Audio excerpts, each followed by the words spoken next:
The darkness beyond Neptune was absolute and endless.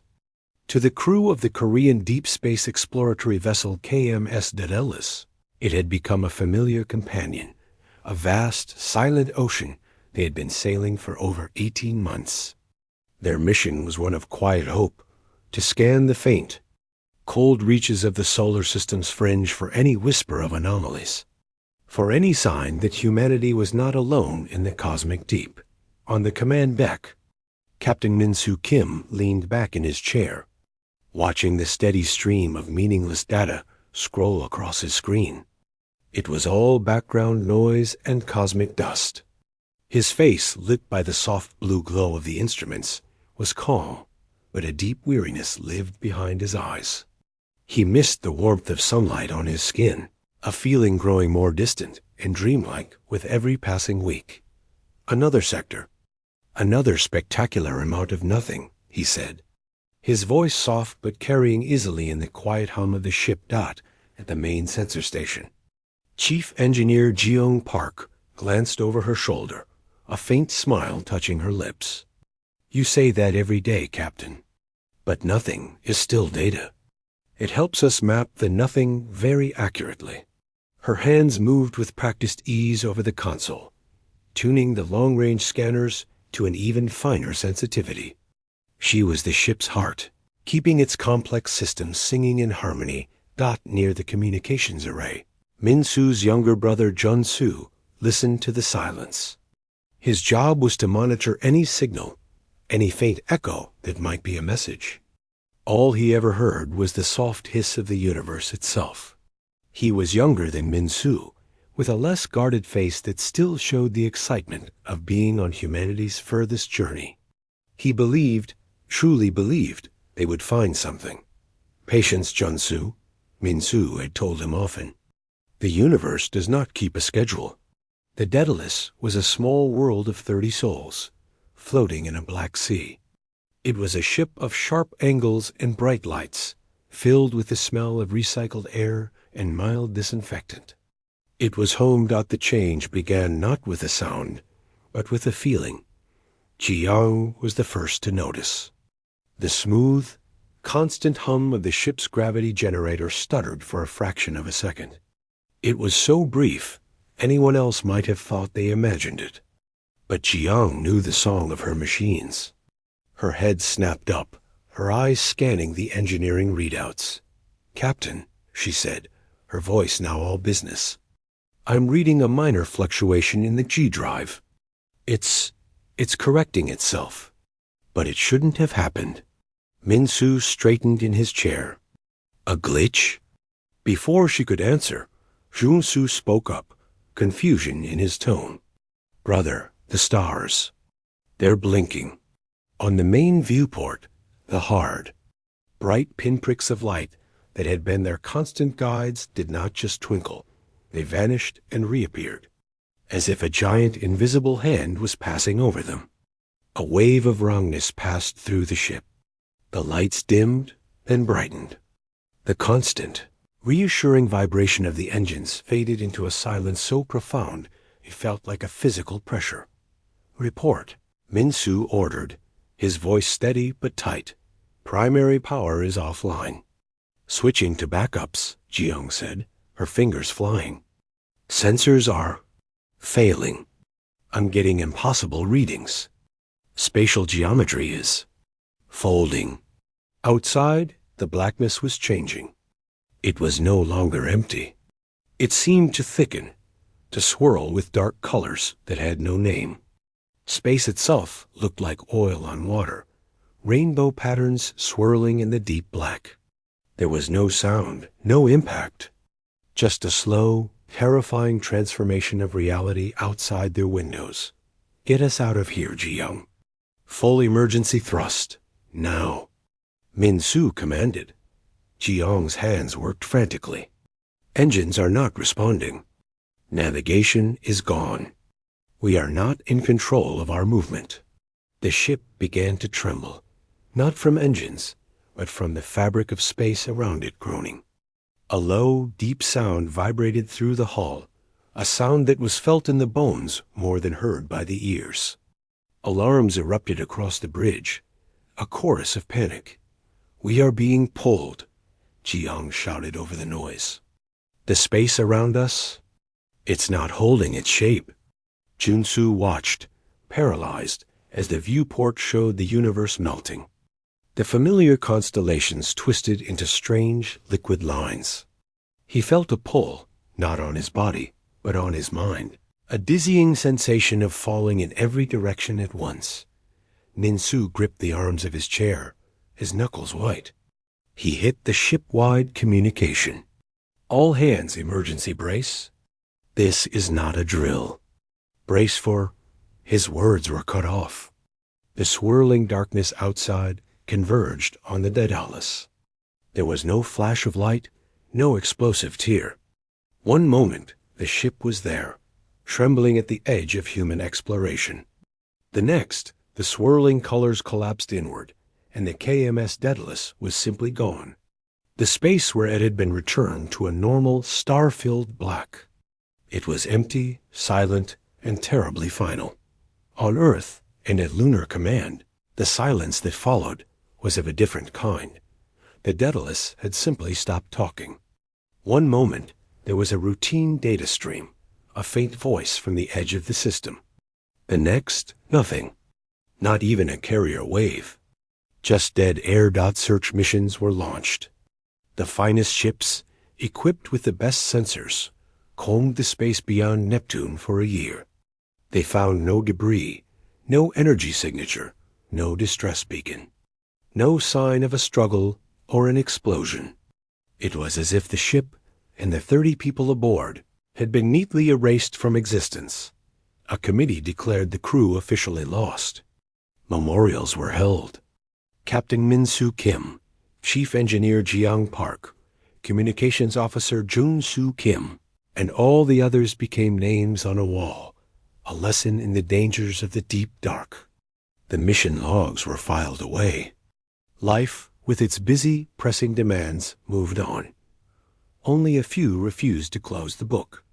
In a small apartment in Seoul, Min-Soo and Jun-Soo's elderly parents kept a light on in the window, a silent, stubborn hope. And at Lunar Command, a young communications technician named Hana Lee, who had been training under Jun-Soo's guidance, would sometimes, on her night shifts, point a listening array toward the coordinates of the vanishing. She heard only the eternal hiss of the void, but she kept listening because accepting a mystery with no answer felt, to her, like a betrayal of the people who had sailed into it. 7 years passed. The Daedalus became a ghost story, a footnote in history. Humanity's attention turned inward to lunar colonies and Martian outposts. The aching, silent question of what happened that day faded, unanswered, into the background noise of time, a quiet wound on the heart of those who remembered. The dark beyond Neptune kept its secret, cold and still. The monitoring station on the moon's far side was a quiet place. Technician Hanalei preferred the night shifts there. The constant chatter from Earth and the bustling lunar colonies was muted. Here, she could watch the stars and listen to the deep, steady silence of space. Her console was a symphony of soft green lights and scrolling data, most of it automatic, reporting nothing of note. It was routine, peaceful work. Tonight, she was thinking about the old stories. The vanishing of the Daedalus was a legend at the Academy. She had known one of the crew, Jun-Soo Kim, from her training. He had been kind, endlessly patient with her mistakes, and brimming with an excitement about the universe that was infectious. His loss, and the complete lack of an answer, had shaped her. It was why she was here, listening to the dark, long after others had given up. A soft, melodic chime broke the silence. It was not an alarm. It was a proximity alert from an old, long-range sensor array. The system was designed to watch for natural objects, asteroids, comets that might drift near Earth-Moon space. Hannah glanced at the screen, expecting to see the identifier for some known piece of space rock. What she saw made no sense. The The screen displayed an object where no object should be. It was holding a stationary position in high lunar orbit, but it hadn't approached on any standard trajectory. It hadn't come from Earth, or from the Lagrange points, or from deep space. According to the logs, one moment there was empty space, and the next, this object was simply there, as if it had been pasted into reality. She leaned forward, her pulse quickening. The signature was all wrong. It showed a solid mass, but it reflected almost no radar. It gave off no heat signature, no engine radiation, no communication signals. It was a dark, quiet blot against the starfield. Her fingers flew across the console, bringing up the optical telescopes and training them on the coordinates. The image that resolved on her screen made her breath catch. It was a ship. She could see that much. It had the general warm shape of a deep space explorer from the old fleet. But it was wrong. The hull was not the familiar brushed metal. It looked dark, like smoked glass, and seemed to absorb the sunlight rather than reflect it. As she watched, the surface appeared to shift subtly, like the skin of water moved by a gentle current. There were no running lights, no viewports glinting. It hung in the silence, utterly dead and yet profoundly present. A cold feeling settled in Hannah's stomach. She knew that silhouette. Every cadet studied the lost ships. She opened an archive file, pulling up the only known schematic of the KMS Daedalus. She placed it next to the live telescope feed. The proportions matched. The basic structure was the same. But it was like looking at a ghost of the original ship, a shadow given solid, impossible formed out her hand, steady despite the tremor inside her, hit the priority alert. Within minutes, her quiet station was flooded with noise. Senior officers crowded around her console. Voices rose in confusion and disbelief. That's impossible. The shift commander, a gruff man named Do-Yoon Kwon, stated. His face was hard, his eyes narrowed at the screen. As the head of lunar security, he saw threats first and mysteries second. Run the diagnostics again. It has to be a sensor ghost. A glitch. I've run them 3 times, sir, Hannah said, her voice calm. The object is there. Its mass is consistent with a ship of the Daedalus class. But its material properties, they don't match any known substance. They sent standard hails. No response. They tried emergency frequencies. Only silence came back. The ship just hung there, a dark, enigmatic tear in the normal fabric of space. The decision was made quickly. They had to get a closer look. A shuttle was prepared, the Lunar Sentinel. Commander Hannah Lee was assigned to lead the boarding team. Do-Yoon Kwon insisted on going as well, his expression grim.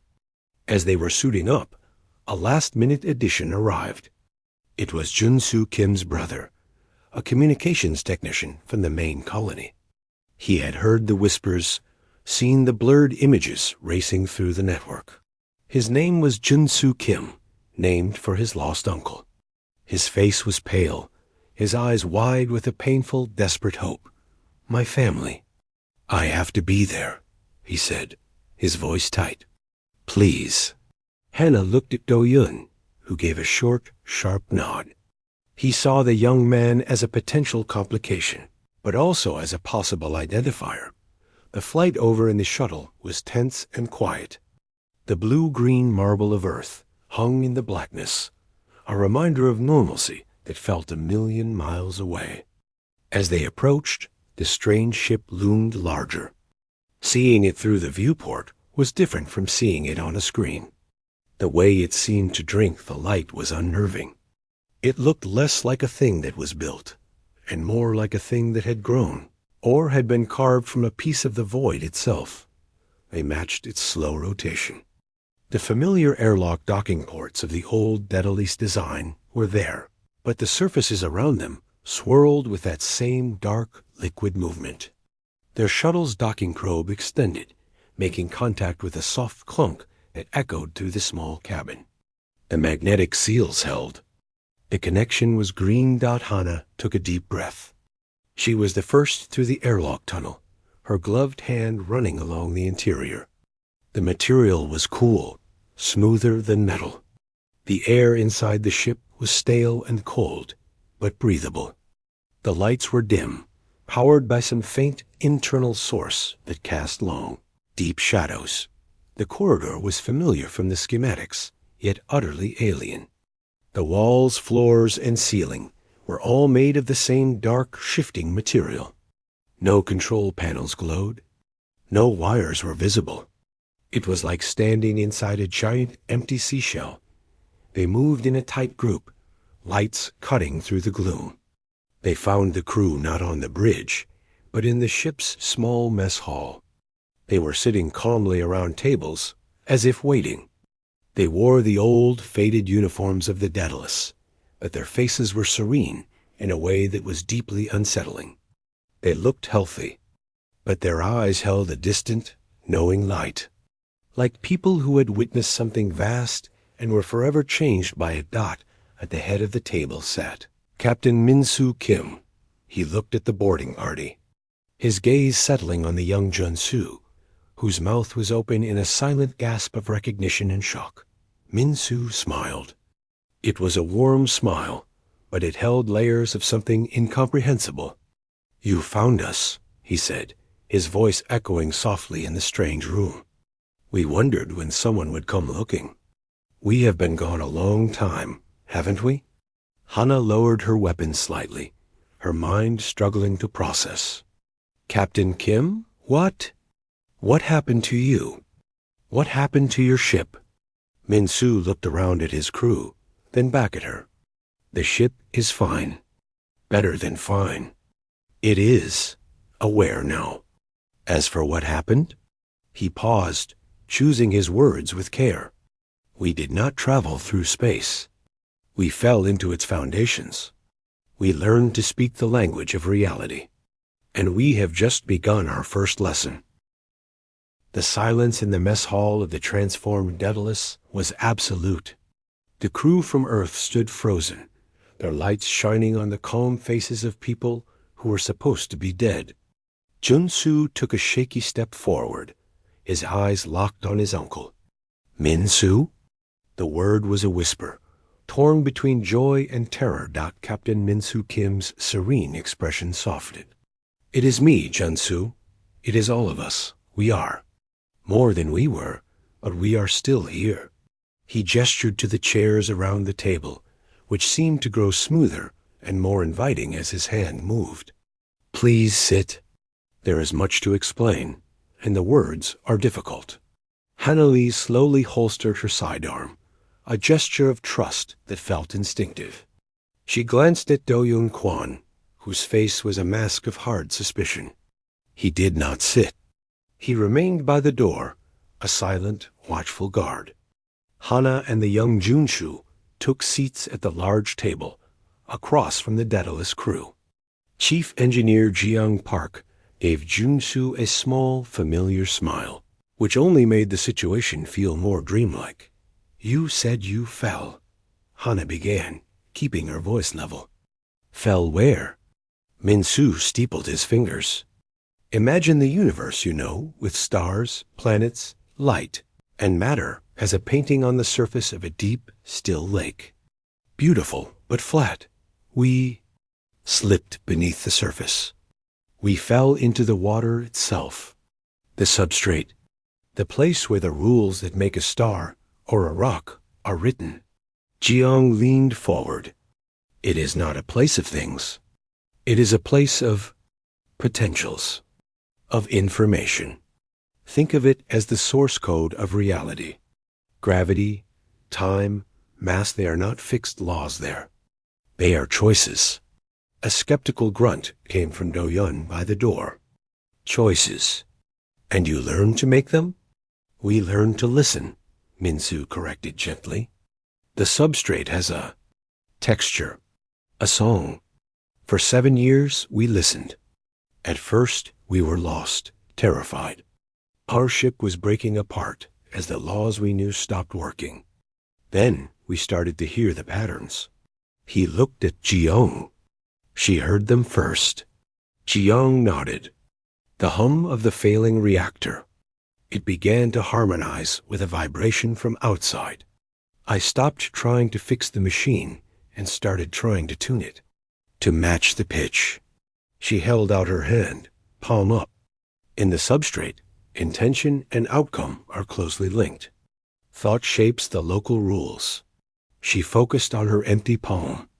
The air above it shimmered, like heat haze off asphalt. The shimmer condensed, gathered color and form, and in a breath, a simple ceramic cup sat in her hand. It was filled with steaming tea, its familiar earthy scent cutting through the stale air. Hannah flinched. Junsu gasped. "It's from my memory," Jiyoung said softly. "A tea my grandmother used to make. The pattern was in my mind. Here, in this layer, I can invite that pattern into shared space." She then closed her other hand over the cup. When she opened it, the cup was gone. Not broken, not vanished in a puff of smoke. It was simply and completely not there, as if it had never been. Doyon pushed off from the wall, his composure cracking. Illusions, holograms, and matter reclamation. Advanced tech you found out there. Minsu shook his head. He looked at a blank section of the dark wall. He did not gesture or speak. The wall ceased to be a wall. It became a window, but not a window to the outside. It showed a swirling, luminous landscape of impossible geometry and gentle, pulsing light. Colors bloomed and faded without a source. It was beautiful and deeply unsettling, a vista that hurt the mind to look at for too long. "That is not a screen," Minsu said. "That is a thinning. A place where the wall's wallness is less strong, and the substrate's nature can be glimpsed. The ship is now woven with this understanding. It is not a machine that travels through space. It is a thought that moves space around it." Hannah felt a dizzying sense of scale. This ability. Can anyone learn it? In time, perhaps, Minsu said. It requires a quiet mind. A letting go of the insistence that things must be as you have always known. The crew. We had 7 years of silence to learn to listen. Junsu found his voice, his question aimed at his uncle. "But why come back? If you have all that?" Minsu's calm faltered, for the first time showing a hint of the weight he carried. "We came back to warn you. And because we are homesick for a simpler reality." He took a deep breath. The substrate is not empty. There are inhabitants, ancient minds that have existed since the first patterns coalesced into matter. We call them the Silent Ones. A new chill settled in the room. "They are stewards," Jiyoung continued. "They maintain the integrity of the layers. Life that evolves in the material universe. Our universe is meant to stay there, to play out its story on the surface of the lake. A species that learns to swim in the water, to change the code. It is considered a contagion, a danger to all the other paintings on the surface." "What does that mean?" Hannah asked, her mouth dry. "It means they enforce a quarantine," Minsu said, his voice low and serious. "When a species discovers the substrate and begins to use it without wisdom, without a deep understanding of the connection of all things, the Silent Ones come. They do not attack. They reset the area. They smooth out the lake's surface. They restore the original code." Junsu paled. "They destroy it? The species?" "They unmake it," Jiyoung said, her earlier warmth gone. "They revert the local space-time to a neutral state. The planet, its life, its history. It becomes a blank page again. It is not malice. It is a function. A cosmic immune response." The horror of it sank in. Hannah looked from the impossible window in the wall back to Minsu's grave face. "And by coming back, by showing us this, we have triggered that response?" Minsu nodded slowly. Our return is a ripple in the substrate. They will have felt it. They know a carrier of the knowledge has returned to the material homeworld. They will come to assess, to see if the infection has spread, to see if humanity understands what it now holds, or if we are just children playing with the star's core. Do-Shun Quan finally spoke, his voice like grinding stone. So you have brought an extinction-level event to our doorstep. For what? Philosophy? To show us party tricks with teacups? Min Su met his glare without anger. We brought a choice, Commander. We have lived with this for 7 years. We have learned a little of their language, the language of pattern and resonance. We believe we can speak to them. We believe we can show them that humanity is more than just an accident, that we can be stewards too. But to do that, Earth must not panic. It must not try to build weapons from this knowledge. Fear will be our end. It is the loudest, ugliest pattern in the substrate, and it will bring the silent ones down on us faster than anything. He looked at each of them. Hana, Junsu, the stony-faced Do-Hyun. The technology is not in a device. It is in a state of mind. It is the understanding that everything is connected. That is what we have to teach and what we have to prove before our time runs out. The return of the Daedalus and its impossible secrets could not be contained. Within hours, a blurred image of the dark, shifting ship was on every news feed on Earth and its colonies. The world held its breath, then erupted into a chaos of noise. Scientists were ecstatic, leaders were terrified, and ordinary people simply looked to the sky with a new primal fear. On the moon, Commander Hana Lee and the young Junsu became the link between two worlds. They relayed messages from Captain Min Su and Jiang to the newly formed Earth Crisis Council. The council was a room full of shouting. Some saw salvation a leap to a godlike future. Others, like Security Director Do-Hyun Kwan, who had rushed back to Earth, saw only the ultimate weapon and the ultimate threat. Their so-called silent ones are the key, Do-Hyun argued in a secure briefing room. His image was sharp on the screen in the Daedalus mess hall, now serving as a command post. This is a first strike scenario. An alien force has announced its intention to destroy us. We have been handed a defense. We must learn to shape reality before they do. We must build shields, weapons. On the screen, Min Su's face was calm but weary. Director Kwan, a weapon shaped in the substrate is not a tool. It is a scream. It is a tear in the fabric of everything. It would announce to the silent ones that we are exactly what they fear, a violent, chaotic infection. It would guarantee our end. But you said they are coming anyway. A European minister cried. We believe we can reason with them, Jiang said, her voice steady. But we must show harmony, not conflict. We must show them the pattern of humanity is worth preserving. Down on Earth, the argument was already being lost. Panic was a more powerful signal than reason. In several isolated locations, the universe began to stutter. It started in a research lab in Siberia. A team, given stolen data fragments from the initial Daedalus scans, tried to brute force a replication of the substrate tuning.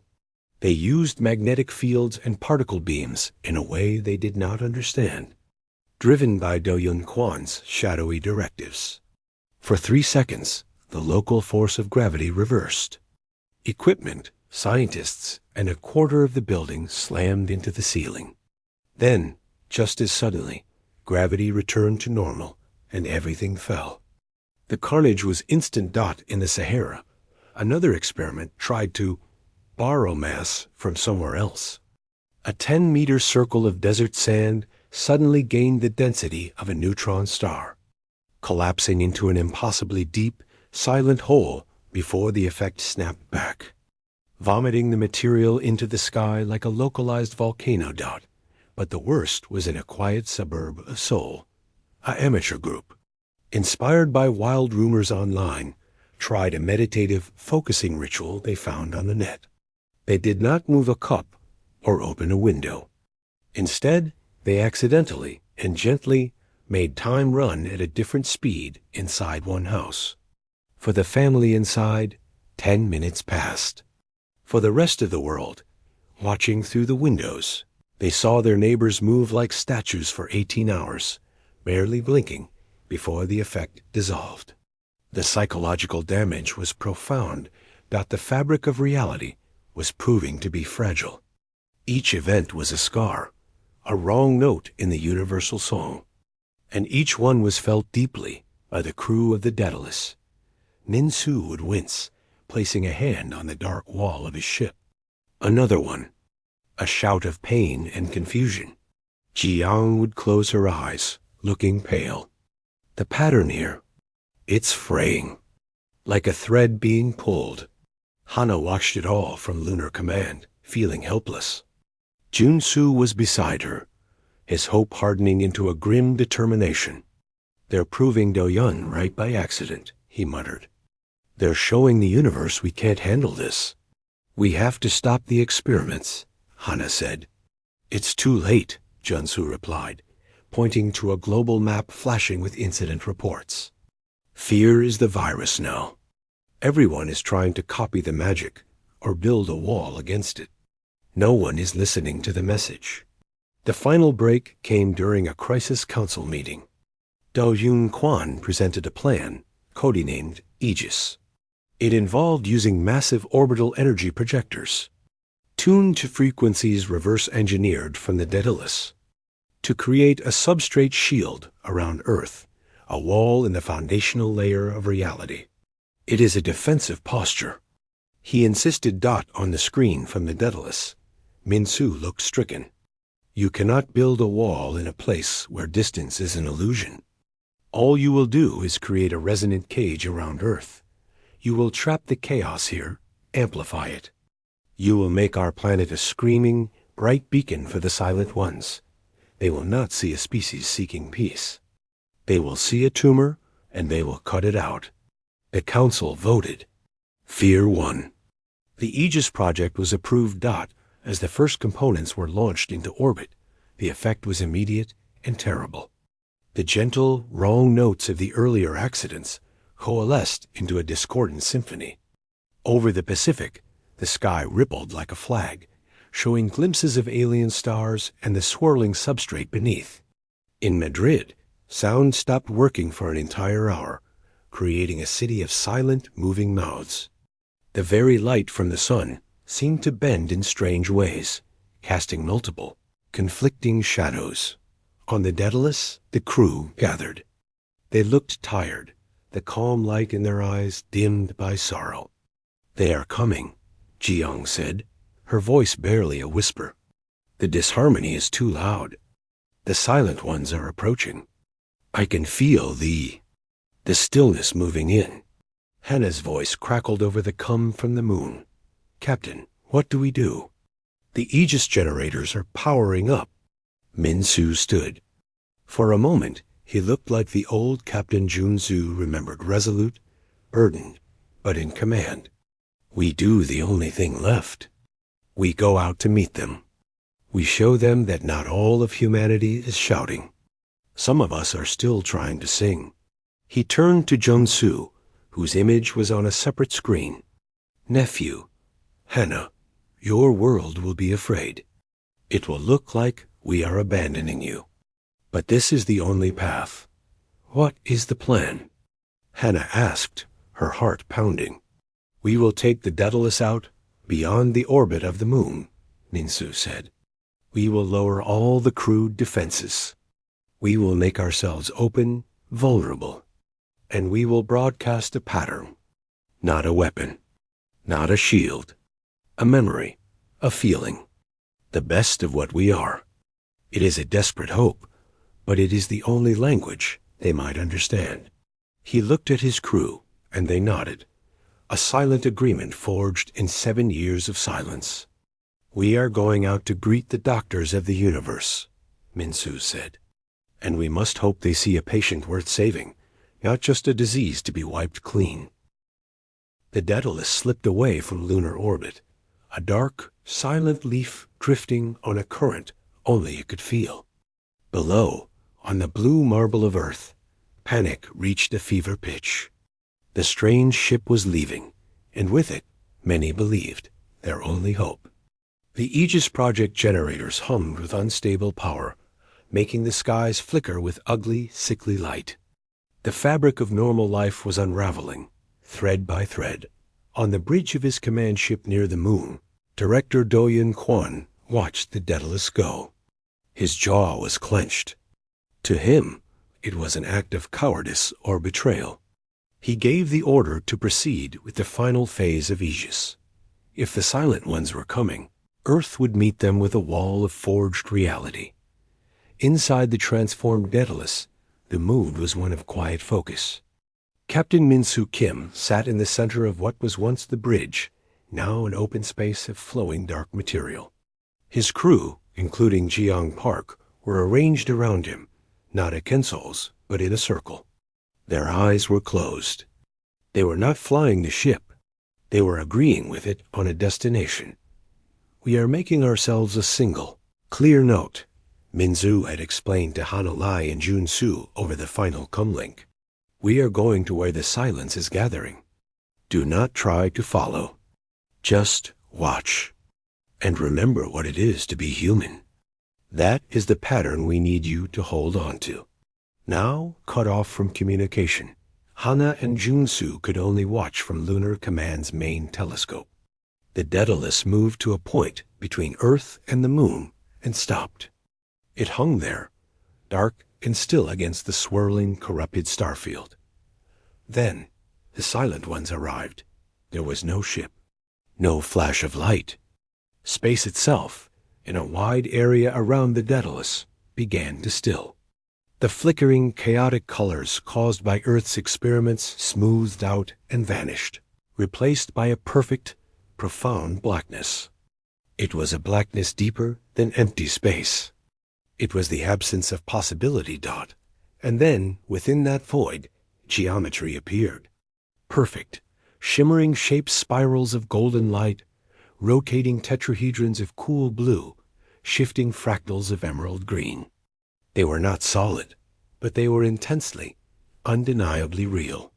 They were expressions of pure mathematics, given silent, beautiful form. They moved around the Daedalus, examining it. The feeling that washed over every sensor and every watching mind was not hostility. It was a terrible, neutral clarity.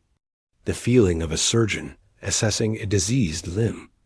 On Earth, the Aegis generators, facing this incomprehensible phenomenon, automatically fired. Beams of tuned energy, meant to create a shield, lanced out toward the geometric forms. The beams did not strike them. They bent, twisted, and were absorbed into the swirling patterns, adding a momentary, ugly red streak to the beautiful shapes. The geometric patterns pulsed once, a slow, deliberate beat. On the Daedalus, Min-Soo felt it like a stab of pain, a shout of fear. "Now," he whispered, the crew began their work. They did not send a radio signal. They did not project a message. Together, with the ship as an instrument, they began to resonate. They broadcast a pattern into the substrate. It was not a defense. It was not an argument. It was a memory of sunlight on water. It was the feeling of a hand held in grief. It was the precise, aching beauty of a child's first laugh. It was the stubborn struggle of a seed cracking stone to reach the light. It was the quiet dedication of a scientist, not seeking power, but seeking truth. They wove together the symphony of human experience, not the perfect, victorious anthem, but the complex, messy, beautiful, and tragic song of a species that felt deeply and tried, so often, to reach for something better. They showed the Silent One's art, a simple, hand-drawn picture. They showed music, from a lone drum to a full orchestra. They showed a farmer tending crops and a doctor working through the night. They showed the collective ache for peace after the horror of war. The geometric entities paused in their slow rotation. The terrible surgical feelings softened into something else. Curiosity. The pattern of humanity was not the loud, chaotic scream of the failed experiments. It was something richer, stranger. It was a pattern that contained its own contradictions, violence and compassion, ignorance and wonder, fear and love. The silent ones responded. They did not use words. They presented a series of patterns back. It was a history, shown in flashes. They showed other worlds, other species who had touched the substrate. Some had used it only as a bigger weapon, a louder scream. Those patterns ended abruptly, cut off, smoothed into silence. Others had tried to hide, to build walls. Those patterns became stagnant, isolated, and faded away. The message was clear. To use the substrate for domination was death. To hide from it was a slow death. There was only one other path shown, and it was rare. A path of integration, of stewardship. Min Su understood. He poured the final element of their pattern into the resonance. It was a promise, a humble request. It was the image of the Daedalus crew, not as masters of reality, but as gardeners, as translators. They asked for the chance to guide their own kind, to teach the quiet listening first, to heal the tears in reality that fear had caused. They asked to be shepherds for humanity's first steps, to prevent the screams and nurture the song. For a long moment, there was only the silent communication of patterns in the void. The Aegis generators on Earth had gone silent, their power drained. Then the geometric shapes began to shift. They did not leave. Instead, they changed their relationship to the space. The deep, still blackness around them softened, becoming normal space again. The golden spirals and blue tetrahedrons folded in on themselves, shrinking from vast, cosmic structures to a cluster of gentle lights no bigger than the Daedalus. One shape, a simple, perfect sphere of silver light, detached and moved until it was hovering just before the Daedalus's bow. It was not a threat. It was an acknowledgement, a seal. Then the silent ones were gone, not by moving away, but by ceasing to be present. The space between Earth and the moon was normal, quiet, and calm. The flickering skies over Earth had stabilized. The wrongness was gone. A shaky signal came through to Lunar Command. It was Min Su, his voice thick with exhaustion and relief. It is done. The pact is made. On Earth. The silence was one of stunned disbelief, then dawning. Fragile hope. The Daedalus did not return to Earth. It took up a permanent station at the Lagrange, point between Earth and the moon, a silent watchtower made of dark glass. It became a school, but not one of technology. Captain Min Soo Kim, Jeong Park, and the others became teachers of a new philosophy. The first students were not generals or physicists, but artists, therapists, philosophers, and engineers with gentle hands. Hana Lee and Jun Soo Kim were among the first. They learned to listen to the hum of a machine and understand its place in the universal song. They learned to feel the connections between things. Humanity did not become gods of reality. They became its careful gardeners. The knowledge of the substrate was not a weapon to be deployed, but a wisdom to be earned, a harmony to be achieved. The Daedalus and the quiet silver sphere of light that always floated near it served as a reminder of the choice they had made, not to defy reality, but to understand its heart, and in doing so, to find a better version of their own.